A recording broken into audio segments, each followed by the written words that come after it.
To see everyone out today.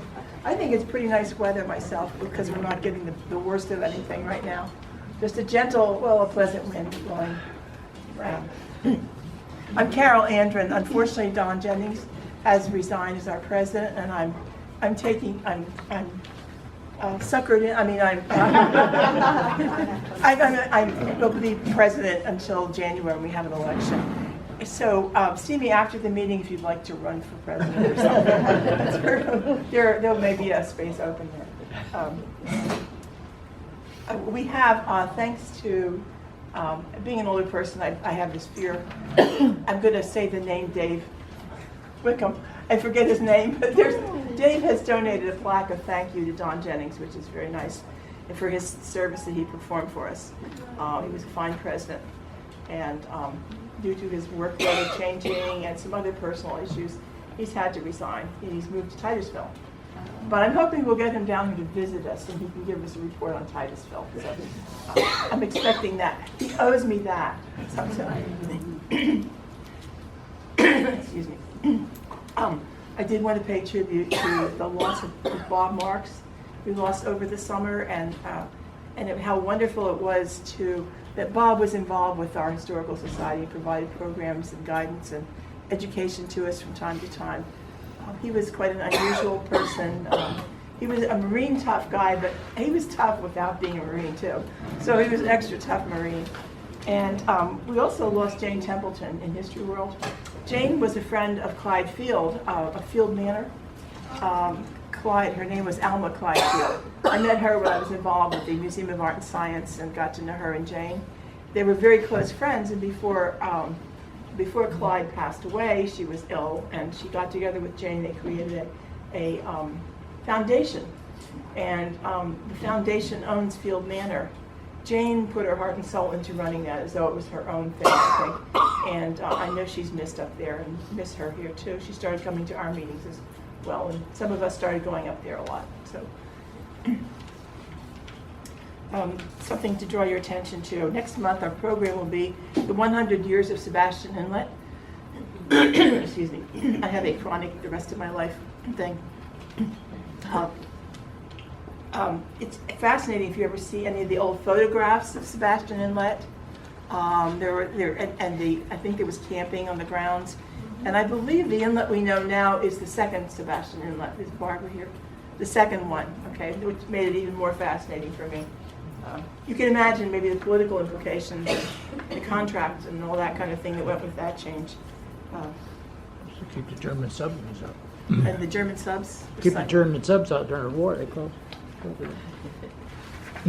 And we'll hear about that. Worked. Yes, we It was will. never I'm good sure. enough. I know. Draw your attention to this flyer. FIT, Logic. on their radiation archives, we had Frank Perkins, yes. Sorry, yeah. Published his book while he became a member here, and we had contact with him. He helped and supported us. He wrote, I think, the first book on radiation, or radiators as I call them. And so there is a new book out on FIT and radiation, the early years, and they're having a program. You can take this with you. The flyers are available out there if you like them. On October 15th, I think it's a Tuesday at 2 o'clock, Tuesday afternoon. I'm going to go and see what they have because it was a fascinating time in Brevard history as well as the corporate FIT as a school and Radiation Harris as well. And we're having a rummage sale to raise money. There's a flyer. I hope you'll take the flyer. If there are enough of them, if there aren't, we'll be putting it on our website. We're asking not shoes and clothing. Maybe we can do a shoes and clothing store rummage sale some other time. But our thanks to the Highland Avenue Fellowship and Dave Wickham for incorporating us into their rummage sale. So we raised some money for that. So we already have a fabulous donation that's worthy of our collection. So stay tuned for the kind of donations we get, and check through your house and your garage and wherever you keep things. See what you might contribute. And we'll need some volunteers too, if you'd like to volunteer. Dave, would you please stand up? Dave? Yeah. This is going to be coinciding with the O'Galley Arts District where they have their actual end of the year arts program. It's Artworks. It's Artworks in the downtown O'Galley. And we're going to be right at the one of the ends where our church is located at. And we're going to be having a rummage sale, and we invite everybody to come to it. And also, if you'd like to make a donation, that will be a fundraiser here for South Brevard Historical Society. Please give me a call. My telephone number is on the bottom. Or you can bring your items here next month or the month after. This is in November, so we've got a while yet to plan for that. But we need the money to help support the organization because we have office space and we also have historical storage that we have to pay for and every month and stuff like that. So it's going to go to a good cause. So if you guys can help us out anyway, we certainly would appreciate it. Thank you. And Denise Bozeman does our website for us. She's going to be putting the flyer up to help remind you. So if you visit it, have questions about the kind of donations, you can check on the website. Now to our speaker for the day.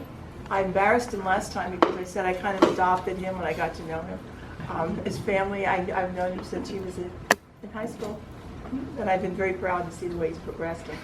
And the kind of, I think, instructor or teacher he's become.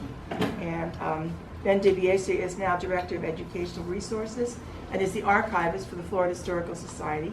He is a native Floridian.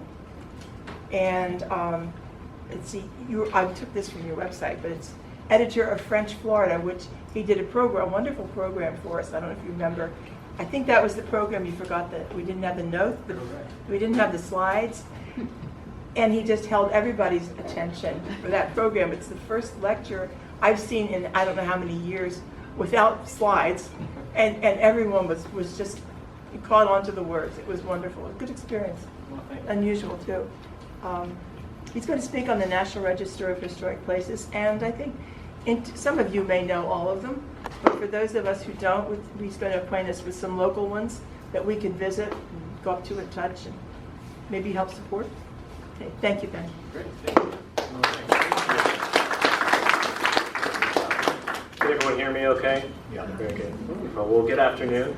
Carol, thank you. I want to thank the South Brevard Historical Society for having me back again.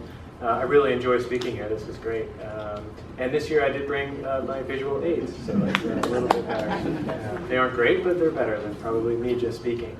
So as Carol said today, we talked about this about a month or so ago, different types of topics. And I said, well, something that we always get working in the archives, we get a lot of inquiries about the National Register of Historic Places, or the NR for short, or how the federal government categorizes, understands, deals with historic properties. So historic preservation as a whole. So I thought this might be a great opportunity to kind of put together a primer. What is the NR? This is an introductory.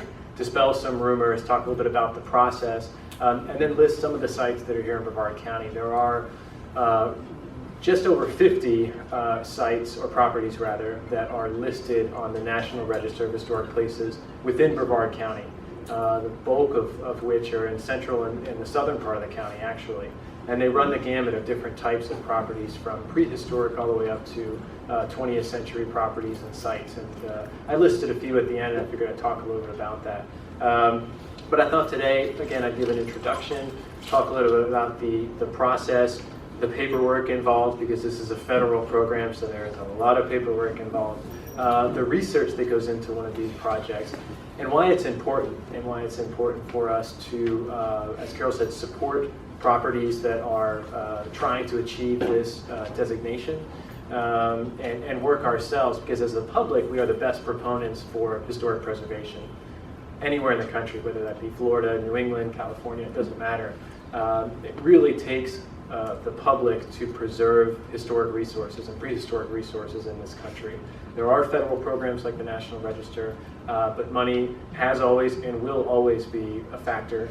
It's very, very difficult to find funding, so it really comes down to the public to come together and make these things happen.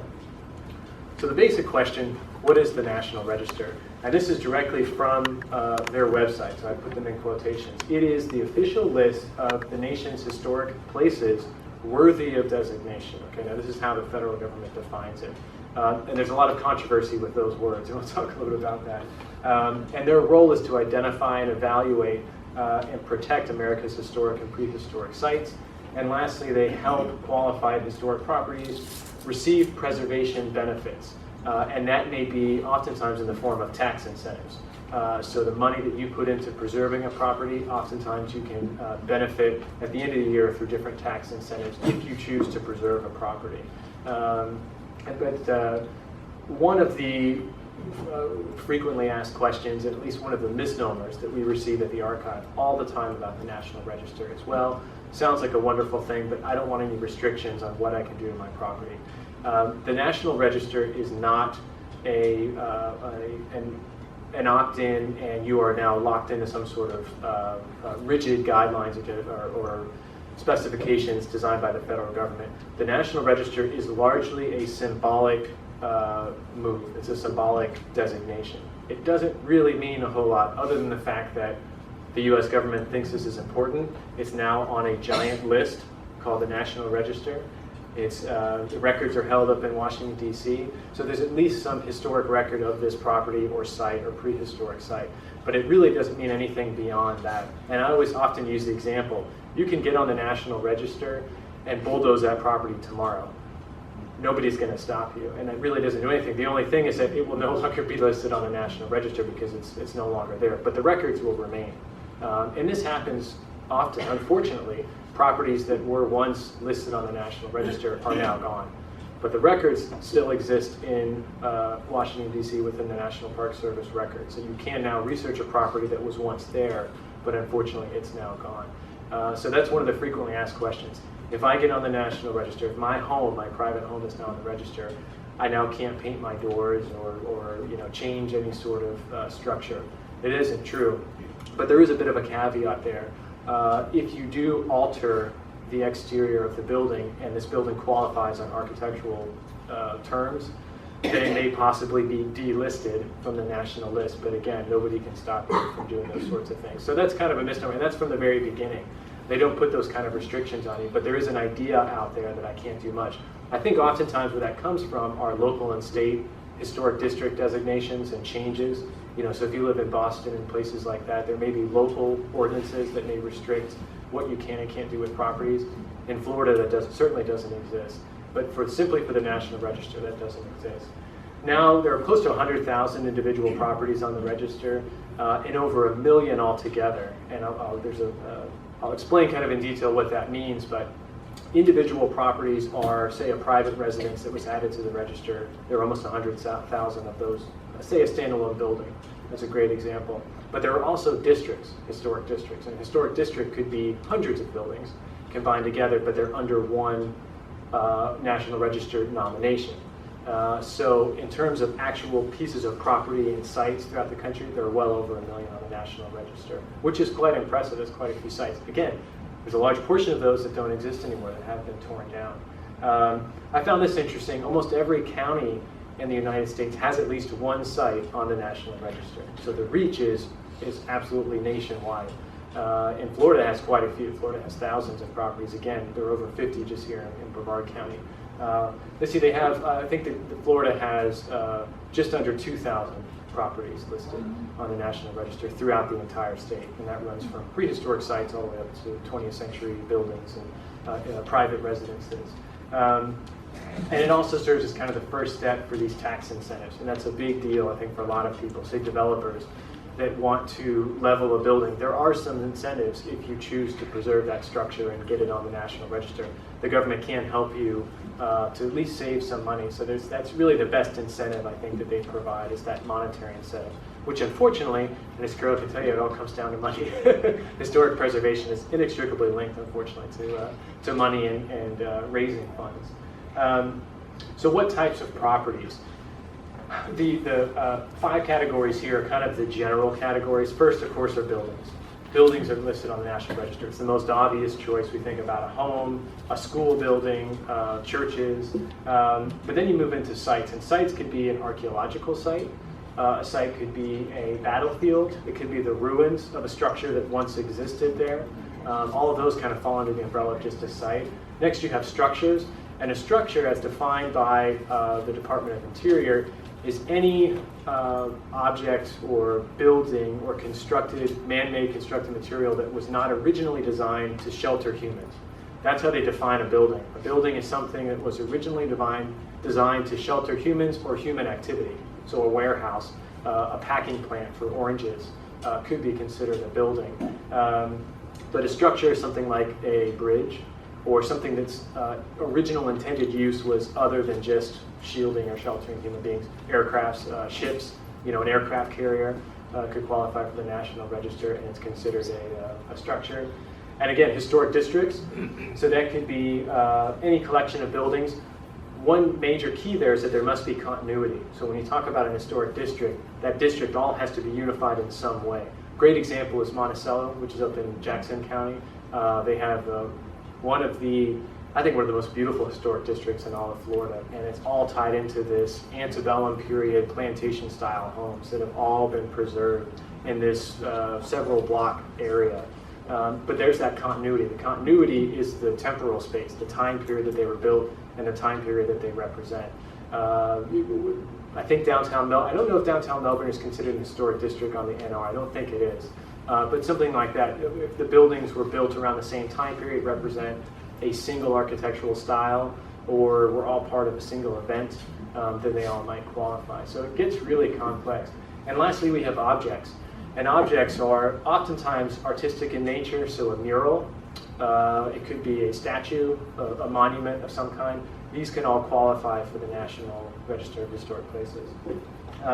Quickly, I'll talk about the history of the NR, the National Register. When did it really come about, and why does it exist today? It really came out of the 1966 National Historic Preservation Act, which was signed by President Johnson. And it came from this need, or at least the beginnings of these grassroots movements to preserve historic sites throughout the country. And that went all the way back to Civil War monuments, Civil War battlefield sites. Individual states were beginning to do this, but there was a lot of, again, this grassroots movements, but also lobbying by states to get some sort of unified federal standing on what is historic, what can we do to preserve it, can we just create a catalog of these sites before they're all gone. And that was really the impetus. And that didn't happen until 1966. So throughout American history, we really had nothing unified until 1966.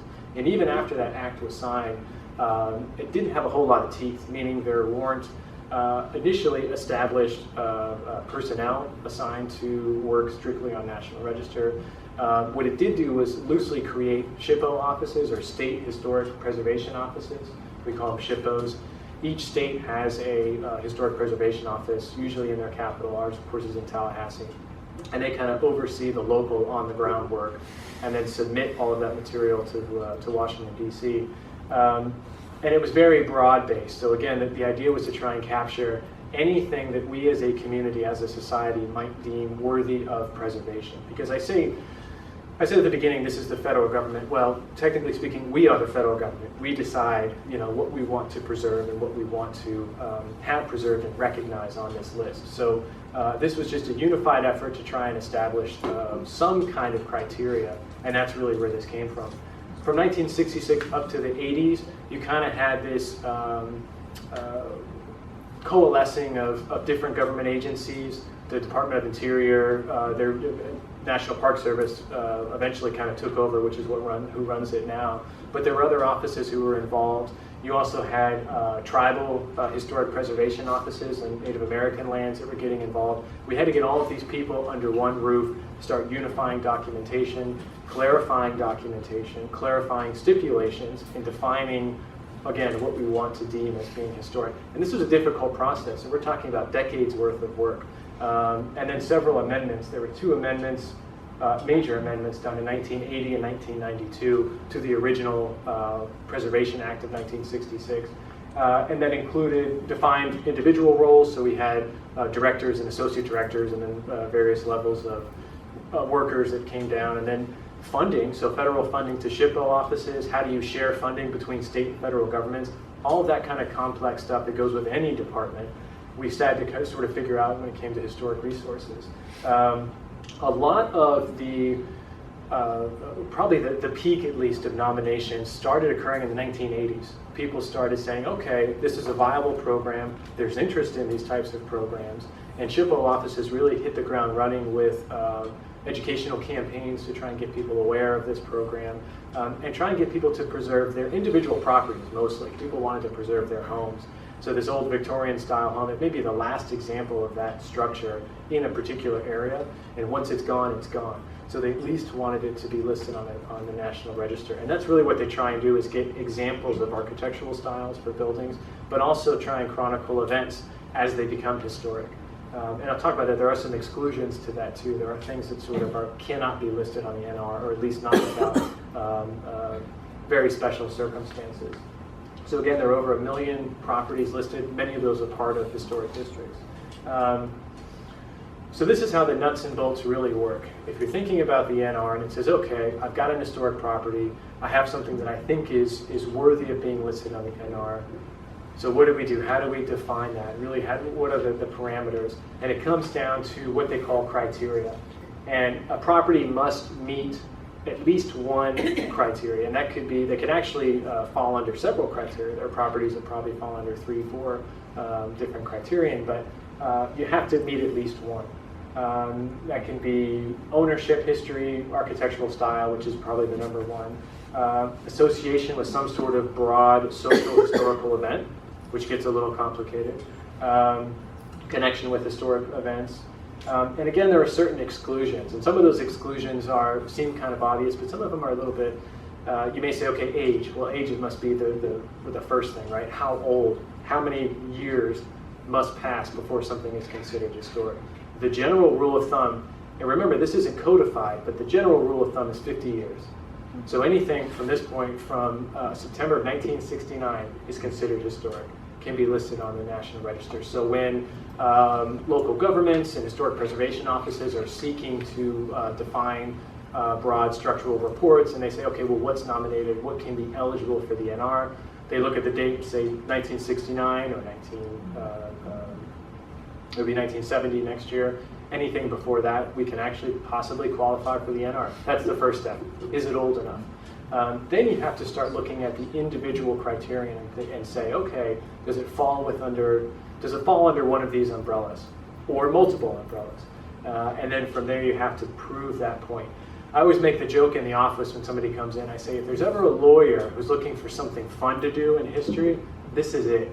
Because you have to make the argument, the burden of proof is on the individual or the entity trying to prove it.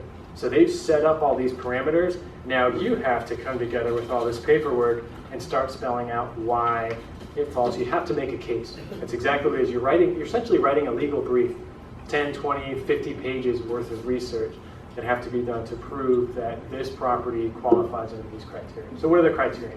Criterion A would be event. And this is quoted directly from the NR bulletins. Associated with events that have made a significant contribution to the broad patterns of our history. It's fairly vague. What is an historic event? What is a broad pattern of American history? That actually changes over time. So in the 1960s, think about a great example of something that's happening now, the modern civil rights movement. Okay, in the 1960s, would something like that have qualified an event, maybe a trail? That's a great example in Montgomery, Alabama. The voting rights march from Selma to Montgomery in 1965. Now today, that qualifies. It's over 50 years. Was it does it connect to some broad social history? Yeah, absolutely. So that's actually now part of the National Park Service Historic Trail Program, but it qualifies. It's under the National Register of Historic Places. So this is an idea of how, and it kind of changes along with history. As historians begin to change and understand and reinterpret our own shared experiences, our own history, we apply that to the National Register. So that's why I mean, this is a reflection of what we understand and what we want to deem worthy of preservation. Criterion B would be a person. So something connected to the lives of significant persons in the past. The famous example is Washington slept here. You know, you always see those the humorous signs that say, yeah, George Washington slept here. This building must be preserved. But there is some credence to that. If a person is connected to something like that, say a presidential home, you know, the childhood home of Harry S. Truman, those types of properties can qualify because they're connected to a famous individual. Lincoln's boyhood cottage, which turns out wasn't actually his boyhood cottage. It was built, I don't know if you saw that recently in the news, they did this dendrochronology and tested the wood. The scientists went in and it turns out the cabin was built in the 1860s, so there's no way that Lincoln was born in this cabin. But doesn't matter, it's still on the National Register, but it's now reflected in the research, and that's why it's important to continue this research as well. So connecting it to a person, that's one of the key things you can do. If you knew somebody was here, you can try and connect the property. We hear a lot at the Florida Historical Society about Al Capone. Everybody tells me that, well, Al Capone stayed at this hotel. I think Al Capone stayed here. You have to define whether or not he's important enough, why he's important, and then you have to prove that that person was actually there. And again, the Washington slept here for one night generally doesn't apply. It has to connect and have a really, really strong connection to the tangible property that exists today. Architecture, this is the #1 criterion. Most people will define historic significance through architectural characteristics of some kind. And that's embodied distinctive characteristics of a type, period, or method of construction, represents the work of a master, or that possesses high artistic value, represent a significant distinguishable entity whose components may lack individual distinction. So we'll break this apart a little bit. Characteristics of a type or time period. I mentioned before some historic districts up in Monticello. These are antebellum buildings. It represents a time period, and it represents a particular style that was used in that region during that time period. It's a snapshot of that time period captured in the architectural characteristics. It applies for the NR. Method of construction. Mortise and tenon, old cabin that was built without using nails. That type of construction doesn't really exist anymore, but it represents its historic time period. The work of a master, a great example in Florida, the buildings that Frank Lloyd Wright designed at the college over on the Gulf Coast. Is it Florida Gulf Coast University? Lakeland. Florida Southern, thank you. There's a series of buildings that he designed. They're all listed on the NR because of their attachment to Frank Lloyd Wright. So he being a master of his craft. That doesn't necessarily have to be an architect, but that could have been a builder of some kind who was well known in broader American history. Again, this is the National Register, so yes, there can be a regional component, but it really has to connect to something broader throughout American history. Information potential, this is the last one, and we're getting even more vague here. Have yielded, or may be likely to yield, information important to history or prehistory. Architectural or archaeological sites almost automatically will fall under criterion D. Because they are either active sites, recently discovered, they may have yielded information, we don't know that, they may have just found some pieces of architectural material that they think connects to something else, but haven't really been fully excavated. They can still be listed on the National Register, even preliminarily, and then as more excavations are done, we learn more, we can supplement and augment the records in DC. A great example here in Brevard County, and I did list it on the list at the end, but the Windover archaeological site, which is actually in Titusville, right off of 95 and State Road 50. It is a mortuary pond that dates back up to I think the bodies are up to 7,000 years old. It's one of the oldest intact mortuary sites in all of North America. Hugely important site. It's listed on the National Register of Historic Places. One that I did list here in Melbourne is the Indian Field site, which is off of Malabar Road. Those human remains date back, I believe, 3,000 or 4,000 years ago. I'm not exactly sure, but date back far enough. That's on the National Register of Historic Places. So archaeological sites will often fall under our last piece of proposal, which is criterion B. Now the exclusions. This is where it gets complicated. Historians, architectural historians, the general public, everybody has argued about what qualifies for the NR. Who gets to make these decisions? Why is this defined? And that's why this is always fluid and always changing.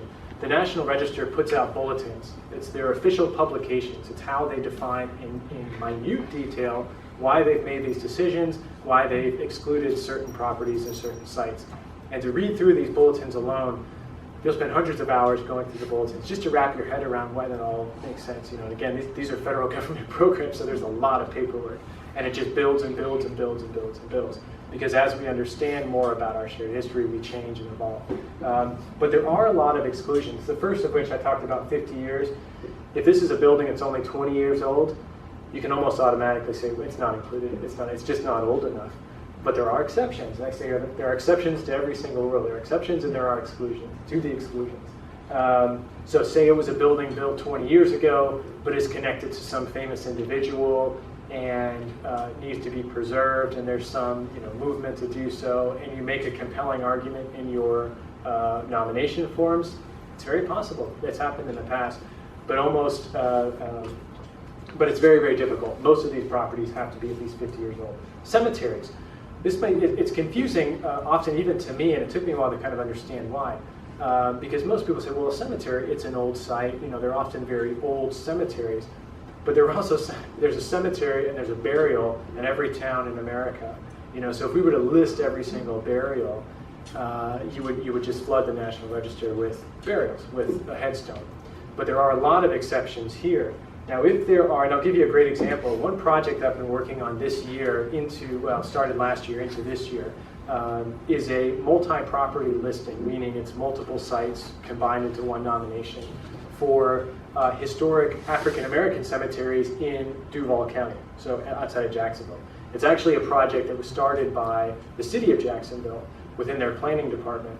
And they said, well, we have these historically black-owned cemeteries that we need to have protected, preserved, many of which have actually now been turned over to the city of Jacksonville. Jacksonville's trying to figure out what to do with them, how to best preserve them. So they're trying to create these nomination forms to get them on the National Register to kind of help with preservation efforts. And the way they go about that is looking at the history of African Americans in Duval County and the history of segregated burials, and the fact that a lot of these funeral homes and funeral parlors were entirely black-owned, only served the African American community. So because of that, they connect to these broader national events and issues. And when you look at the history of African Americans in Duval County, you can tie it all in. So it goes without saying, the nomination itself is like 37 pages long, just the narrative, trying to explain all this and get it all in. But that's an exception to this rule for cemeteries. You can also look at an old cemetery, say a cemetery connected to a church property that's no longer in use, but dates to the 18th century, in New England. You can possibly qualify that and get that workaround because of its age. You can also possibly get individual burials if it's a famous burial, and there's something unique about the monument. So remember I talked about one of the parameters, so we have building structures, things like that, and the last would be monuments. So you can say there's a giant obelisk that's part of this burial. That structure itself, that piece of material, can qualify for the NR, even though the burial they don't deem as being a part of the same program. The headstone might qualify because of its unique, its construction material, its uniqueness within the context of the cemetery. So again, it's about making an argument. And if you can make that argument and someone says, I believe you, they will check off on it. It's stamped by the keeper of the record. So it's a very, very fluid study, and it changes over time. Next, properties owned by religious institutions. I had mentioned earlier that churches, are often placed on the National Register, but a church cannot be on the National Register simply because it's a church. And that's strictly because the federal government tries to get away from making any sort of claims about the validity of any religion. However, if a church is 50 years old and it was built by German immigrants who represented this particular craftsman style, then it can qualify under the criterion for architecture. Okay, so there are other ways to get in and to get a structure itself important, because that's what the NR is really concerned with, the physical, tangible item itself. Yes, it has to be connected oftentimes to an event, but they're not concerned with it's a Catholic church, it's a Jewish synagogue, it's the importance of the structure to qualify under the architectural. So they try and stay away from churches, cemeteries, anything less than 50 years old. But again, there are all kinds of changes and exceptions to those rules. So what are the steps, okay? You've heard me say, Ben, this sounds great, easy, fun process. What do I do now? The first thing you have to do, I talked about the SHPO offices, the State Historic Preservation Office. They've really taken the lead over the course of the last few decades in figuring out what is important. So you can fill out, the preliminary, investigation forms, you can start doing the research, but you have to go through your state SHPO office if you want to get nominated in the NR. So say you own a property that you think may qualify under one of those criterion, or you're involved in your church or some other civic group or even just a volunteer organization, you think, we've got a building, I know a building that can go on the NR. It's really it's a fascinating process, it's a lot of fun. But the first thing you have to do is contact your SHPO office, State Historic Preservation Office. And they are funded by the state government, partially state and federal funding. And they are public servants. They are taxpayer, they work for us, So you can call the office and say, I've got an idea. They'll talk to you about it, they'll talk you through it. Most of the people in Tallahassee I've met work with are really wonderful. They're passionate about their work and they like doing this kind of stuff. What they'll have you do first is fill out a preliminary questionnaire. It's about 2 pages long, and it really tries to hit those first couple parameters. How old is it? Why do you think it's important? You're applying under what criterion, A, B, C, or D? Sub-criteria, why you think that's important. And you just have to make a quick, argument, 2 pages. You submit that. Once it gets through that first gate, then you start the next step, which is research, write, research. And you go back and forth with the state SHPO office creating these documents. And they help you a lot too. They'll go through and proofread, they'll add in material. If they say, oh, well, you know what, there was a new article out about the Gothic architecture of these particular churches. I think we should cite this in here. You're now collaborating with the SHPO office. Once they get to a point and they say, I'm okay with this, you feel like you're comfortable with what you're submitting, and then goes to a state National Register Review Board. And they meet intermittently. I think it's approximately quarterly, although it's not a regular meeting. And the board is comprised of the preeminent historians, architectural historians, and archaeologists in their respective fields who sit on this board, and they go through every quarter's nominations for the state of Florida. Okay, and that can take sometimes weeks to go through. And if they go through, they talk with the SHPO office. They deem, yes, you know what, you have a solid argument here. We will now submit it to the official keeper of the records, which is one of the best titles I think I've ever heard. The keeper of the records. He or she wears a big robe and has a crown, I imagine, and a scepter. Yeah, you have to. You submit it to the keeper of the records, who is the now official of the National Registry and keeper of the National Register of Historic Places. They then do, again, I think their meetings are quarterly, but they're irregular. They assess every state's nominations that have been submitted. Just recently I was involved in one that I'll talk about in detail a little bit. And it took months. I mean, it took months from when they submit it from the review board to the National Register. And then it just takes a long time, So even though you've done all the work, it's a hurry up and wait sort of situation. And then, drum roll, what's the end result? A nice 1-page letter from your SHPO office that says, congratulations, the property is now listed, to the owner of the property. Property is now listed on the National Register of Historic Places. Pat yourself on the back and go buy a plaque. This is another common question. They say, well, I'm on the NR, where do I get my plaque? And I say, well, you go online, you get your credit card out, because they don't give you a plaque. There are several companies that work in conjunction with the Department of Interior to provide these fairly basic and standard designs, but you can put whatever you want on your building, because again, these are privately owned entities. They have no say. But oftentimes it's a bronze plaque that says this property has been listed in or on the National Register of Historic Places. You can put a specific name. Again, you can customize them. There are all kinds of options. Most people just go with one of these. Stick it up on your building, and that's it, and you're there. So it's as easy as 1, 2, 3. Now again, the next step too would be pursuing, and I don't know the legalities of a lot of this. Again, I'm not an architectural historian, I'm an archivist, but if we're on a lot of these projects to understand it, it gets very complex when you get into the tax incentives and things like that. So you talk with your tax lawyer about the costs and benefits of something like that. But it's generally worthwhile to preserve a property if one can afford to do so. This is a great example. So this is actually the Florida Historical Society Library of Florida History, where I work. This is the research library. It's in downtown Cocoa, 435 Brevard Avenue. And this building, you may see, is fairly unique in terms of architectural style. I'll give you a quick history. This building was constructed in 1939, opened in 1940 as a post office. It was a federal government office. But what's important is the time period it was built. In 1939, this was built using WPA funds. So it was part of the New Deal program. So this represents what architectural historians call the Art Moderne style or class of late Art Deco. They call this it's like a streamlined Art Deco kind of styling. Very, very common with New Deal era buildings. This close to a brutalist sort of architecture. There were clean lines. They were very large, imposing buildings. And the architects in the 1930s felt that, well, a lot of people don't trust the federal government right now, so we'll create these very strong looking buildings to instill some sense of security, that yes, your government is okay, even in the midst of depression. So a lot of these buildings reflect that in their architecture.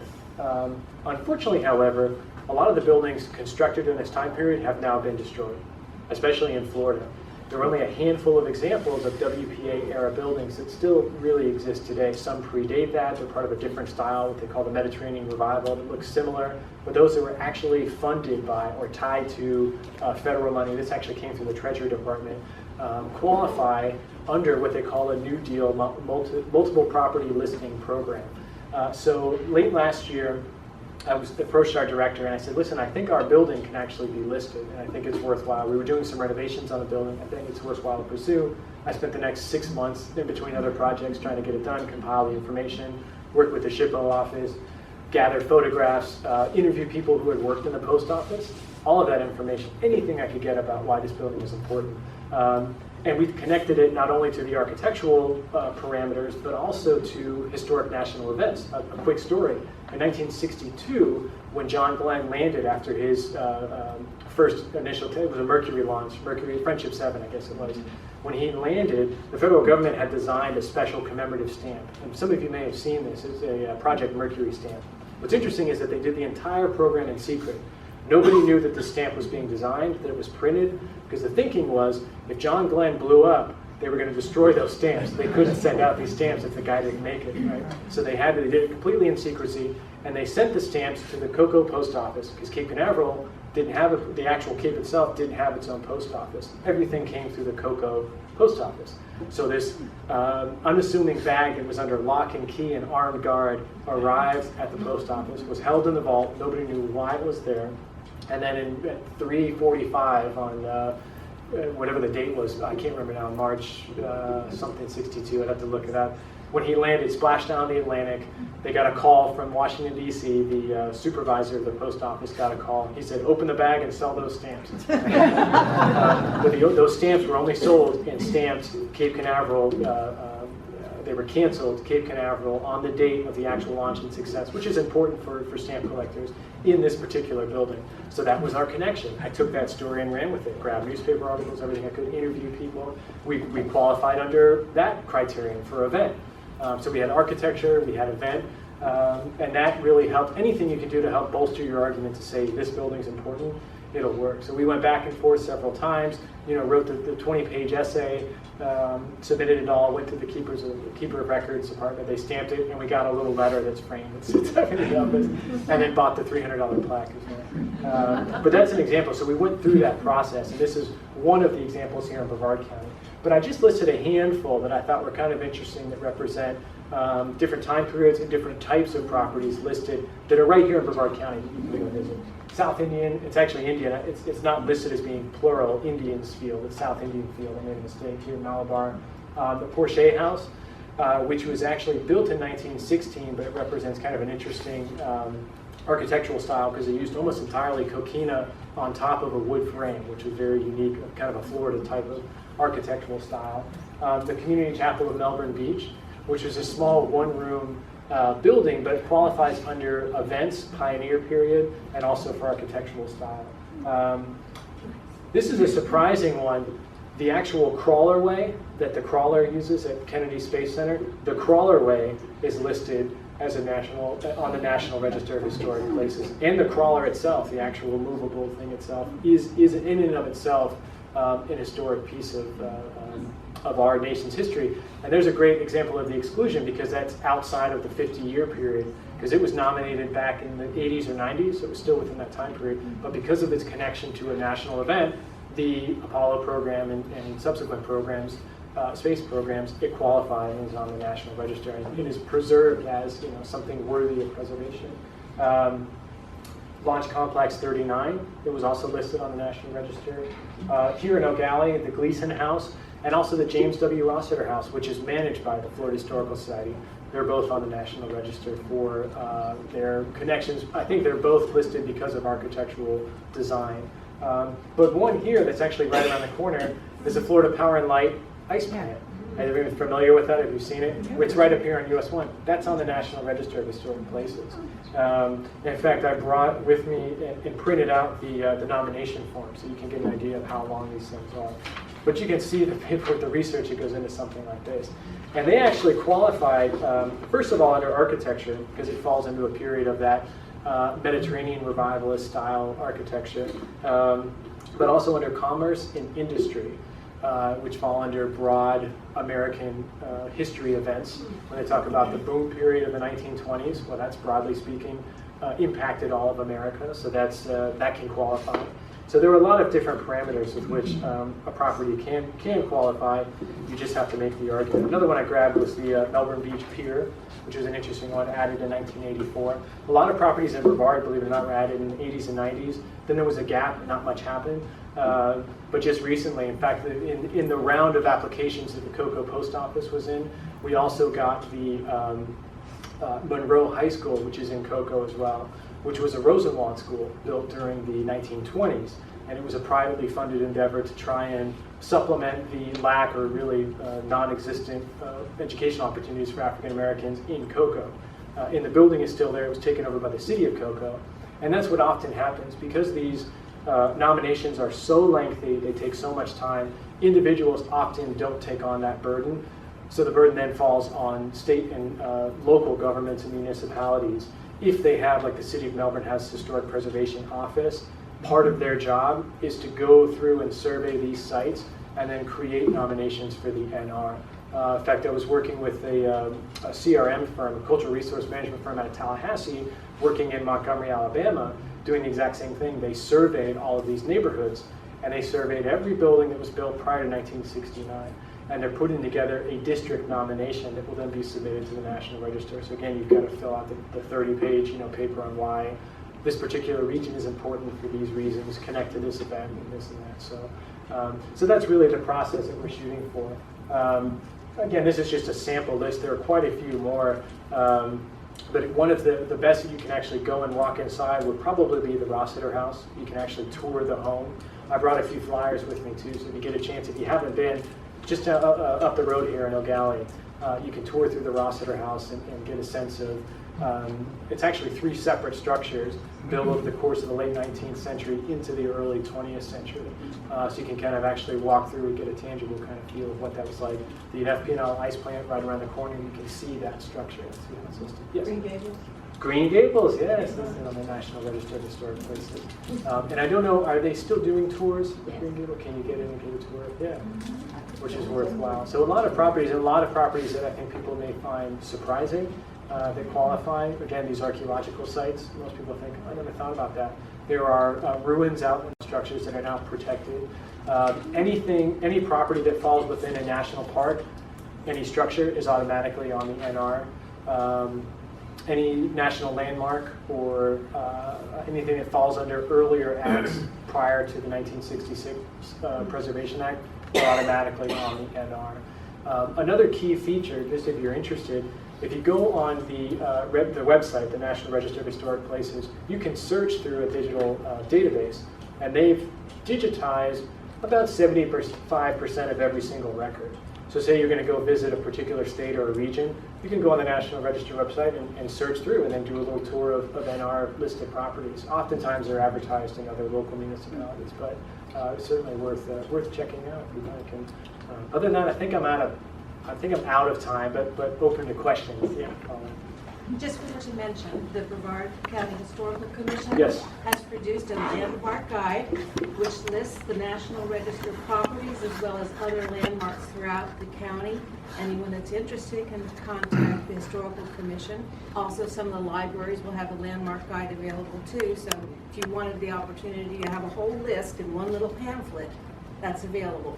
Absolutely. Paula serves on the Historical Commission. These are free publications too, so they're produced by the County Historical Commission. You can request them, they'll send them to you, and it's a great list for Brevard County. I tell people, stick it in the car and driving around, you can get an idea of some of the historically significant sites around the county. One other thing I want to quickly mention is about different levels of designation. So the NR, I would put that up here as being sort of at the top. This is the top of designation. National Register is really a big deal. It takes a lot of time.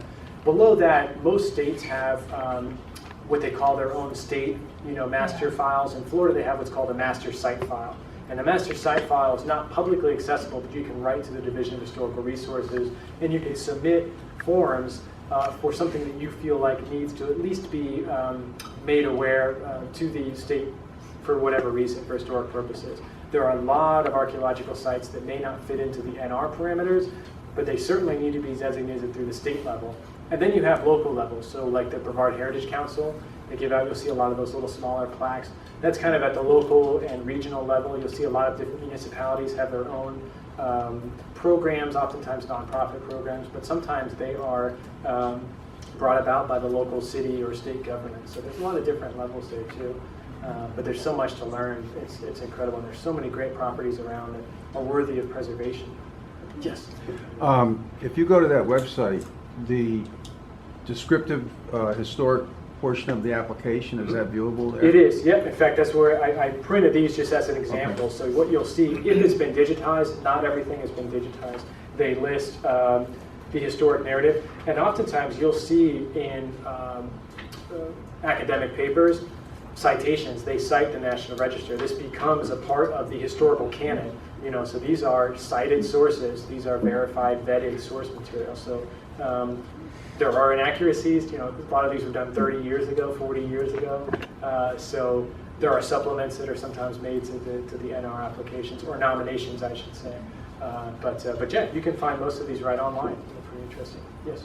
So this is somewhat whimsical, but I noticed that the sign down on the little motel down across from the Green Gables, it says birthplace of Jim Morris. Jim Morris. Are they going for the register? That's funny. I pass that every time, and I go, I don't know. It's a tenuous, very, very tenuous kind of, yeah. Would you be surprised there are other, pop culture figures who may tie into some broader national event?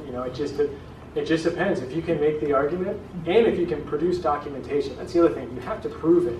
Just like historians have to prove the point that you're making. Sure.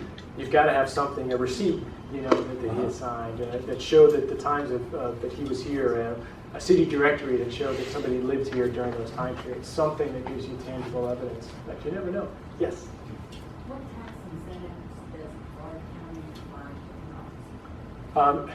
As far as I know, and this is from being on the County Historical Commission, zero. There's zero, and it's not uncommon. It's not uncommon throughout Florida and other countries or other counties throughout the country. It's generally larger municipalities, so your places in New England, I'm talking Virginia, and places where they have high concentrations of historic sites, massive private money that goes into a lot of these efforts.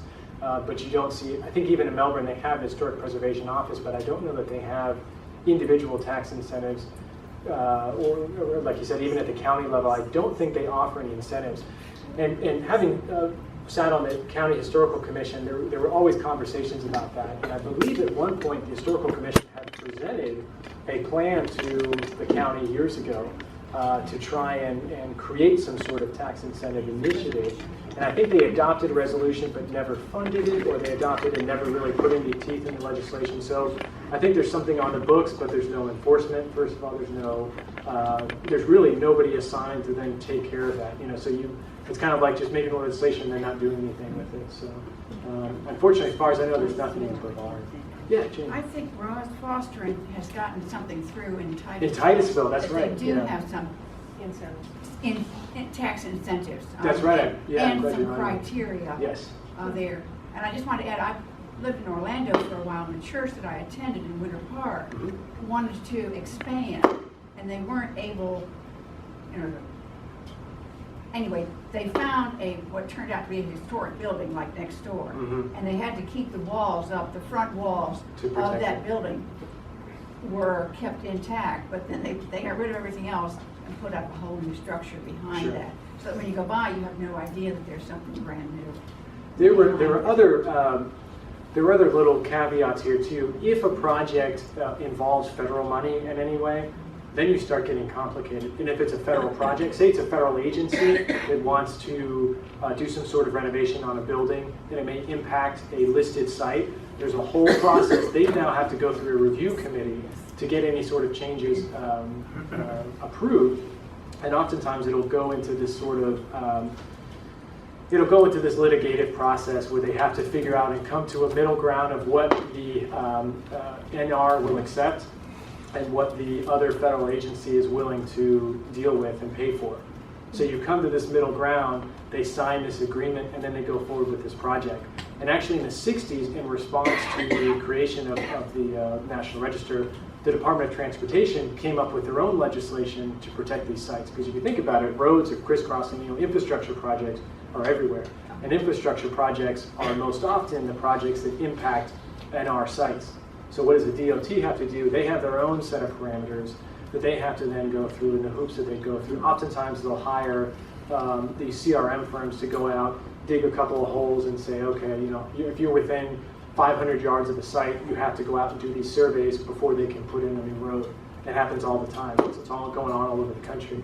But that's one of the caveats. So say you receive federal money, say the Florida Historical Society got federal money for some sort of renovation project or some sort of historic preservation project, we cannot then go change that or alter anything because there's federal money, taxpayer money attached to it.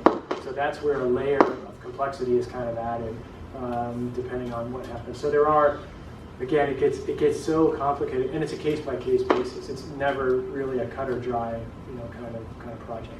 Yeah. How many because two of those things up there are actual working things.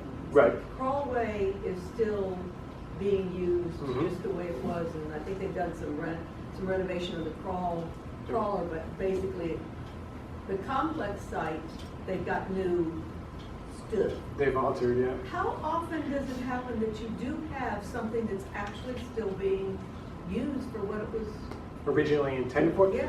Not often, because if you think in the course of, even if it's 50 years at the minimum, that site's been, ownership has changed, things have changed over time. So you're right, the crawlerway, that's a great example. And even the launch pad is a great example of something that's just being reused, but is still listed on the NR.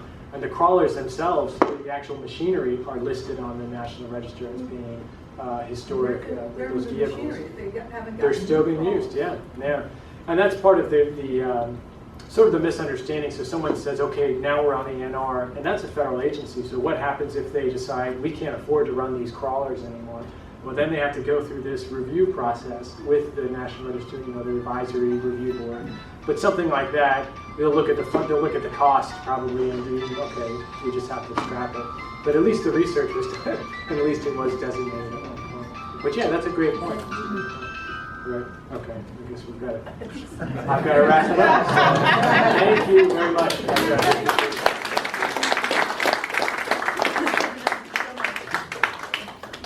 And you're welcome back anytime. How many of you have received our email? Did anyone find out about it in a different way? You just know we're having a meeting, for example, just come on. Thank you for having confidence in us for doing that. We just kind of get an idea of how we're reaching the public. We have people doing it. Yes. Oh, it's in there. Oh, that's great. Yeah. They do print the schedules up because they know them ahead of time. Thank you for reminding me of that one. Yeah. Thank you. We hope to see you next month. Have a good program lined up.